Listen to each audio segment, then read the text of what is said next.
have a fun new accessory that I am excited to share. I finally invested in a pair of these Leki trekking poles. These are the Leki Ultra Trail FX ones, so they're not the higher end ones, the super elite. They're just the step down from that. I wanted to do a little unboxing here. So I don't know why my box arrived this way.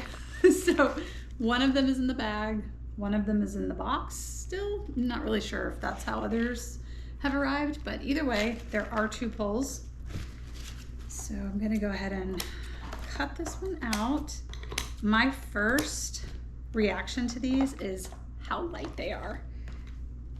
Like incredibly light compared to what I've been using in the past, which are not meant for ultralight anything. They're just a standard pair of hiking poles that I got at Academy Sports a gazillion years ago, but they've done me well. They have served their purpose.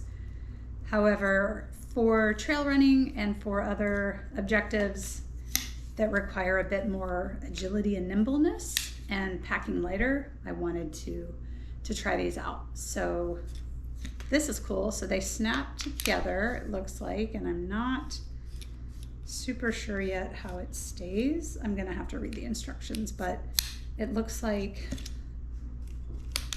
they come together pretty quickly. And we'll get that rubber band off. And at the top here is the shark system. So this is what would go around your wrist. It says right hand, so this would be the right-handed one.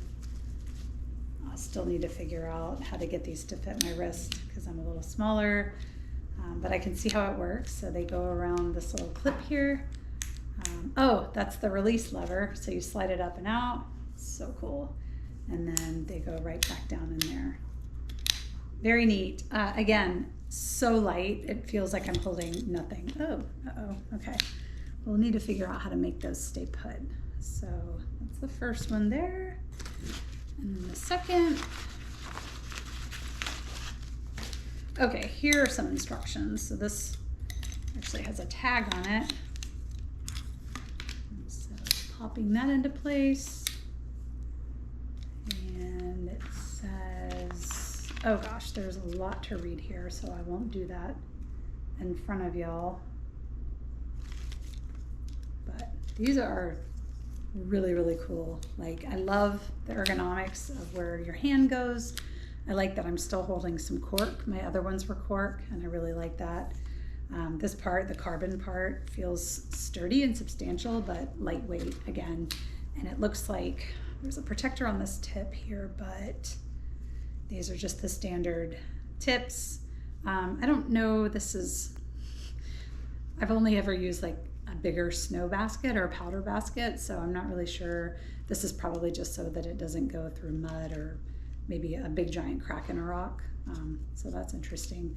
And I'm guessing that they sell add-ons that you can buy to swap out. But I think these will work for what I need in spring. It came in this cool little carrying bag, at least one of them did. The other part of this is I'm going to be using them at a trail race that I'm doing in Utah at the end of next month. And I may or may not need them the whole time. My plan is to wear my Salomon vest, which I would show you right now, but I wore it this morning on a trail run and it's very dirty. But I purchased a while back this Salomon quiver that would hook onto the back of my running vest, and these guys will go in there when I'm not using them. So one of the big selling factors for me, obviously with these, is the portability aspect. The fact that when I'm not using them, they can just go right in the quiver, and I won't have to worry with them sticking out on my back or even just carrying them when I don't want to be. So I'm sure with a little adjusting, they'll go in there a little smoother than that, but this will go onto the back of my vest, and when I need them, again, like quiver of arrows, you just pull it out. So I'll need to practice that quite a bit because I feel like that's a skill that you learn over time. I will start training with them just so I can get used to them. Obviously, I need to figure out how to make them stay in one piece. Some reading of the instruction manual will help me along that journey, I'm sure. But yeah, my first reaction is just how lightweight they are, how different they are from everyday normal trekking poles. Obviously, these are not meant to be used like going up a glacier or anything like that. There's, my other poles work great for that. But for, ultralight, for speed, agility, and again, being able to put them away when you don't need them and pull them out when you do, every ounce counts sometimes, and these are very few ounces. As a matter of fact, so 182 grams a piece, which I am not able to do the math. Hey, hun, will you see what 182 grams translates to? 182 grams. Yes. My daughter will help us. 182 grams, how many ounces? 6.419. Okay. 86107. Okay, so 6.5 ounces. So each one of these poles is roughly 6.5 ounces, which is pretty freaking amazing that you're under a pound with 2 poles.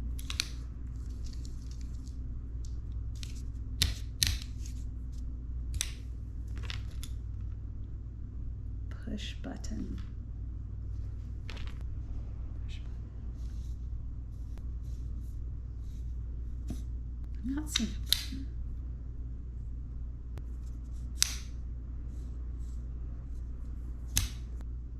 These are not push button. Y'all, I don't understand how to make these stay. I guess just the pressure of the trail, but I don't like how that's popping out. There's got to be a way to fix that. Okay, I have to give Roman's Random Advice on YouTube some credit here because I just figured out how to lock the poles from his video.